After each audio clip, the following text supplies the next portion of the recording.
Welcome to Tidbit Talkin.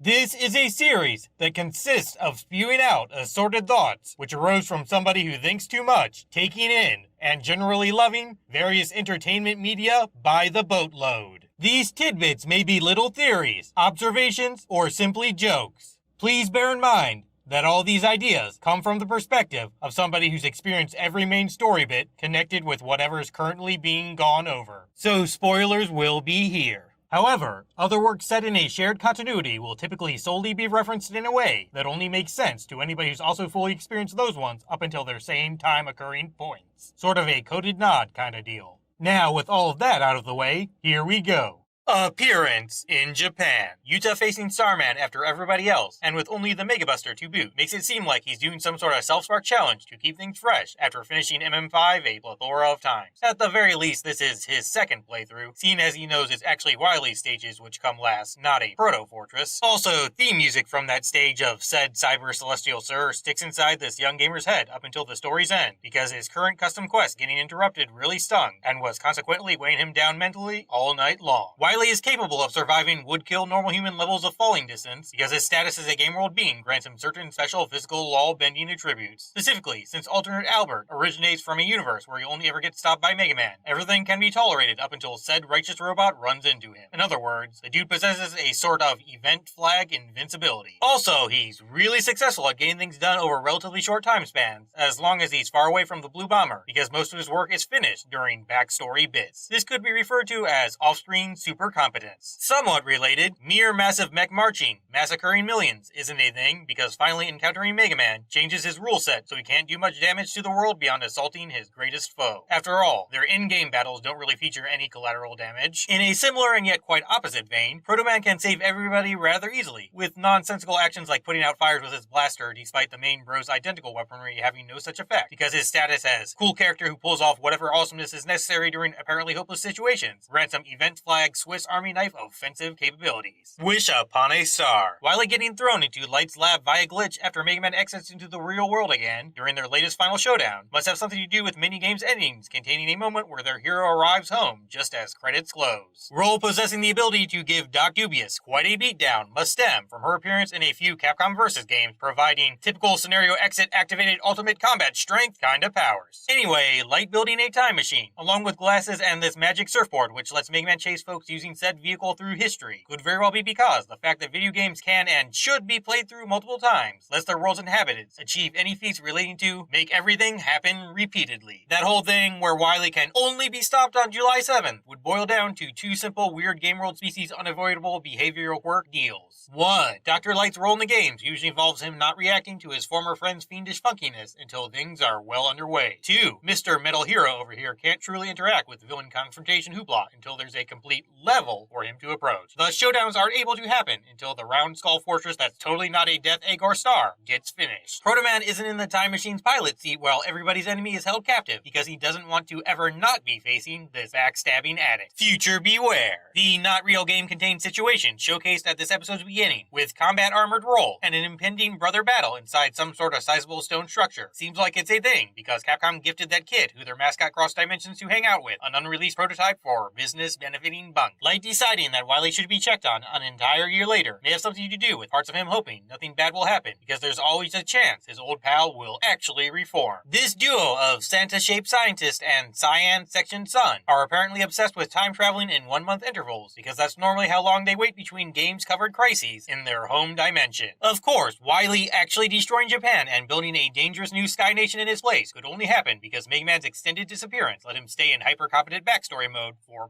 much longer than usual. Anyway, Electman being the only not 5 found foe showing up might involve him being in that aforementioned crazy custom cartridge. Perhaps these events, which take place relatively shortly before MMA, a game with 2 returning bosses in its Saturn version, would have started development, involved the creators experimenting with who should come back in an official release before settling on Scissor and Treedeuce. Endings are a pain, but all of you are fantastic. See ya.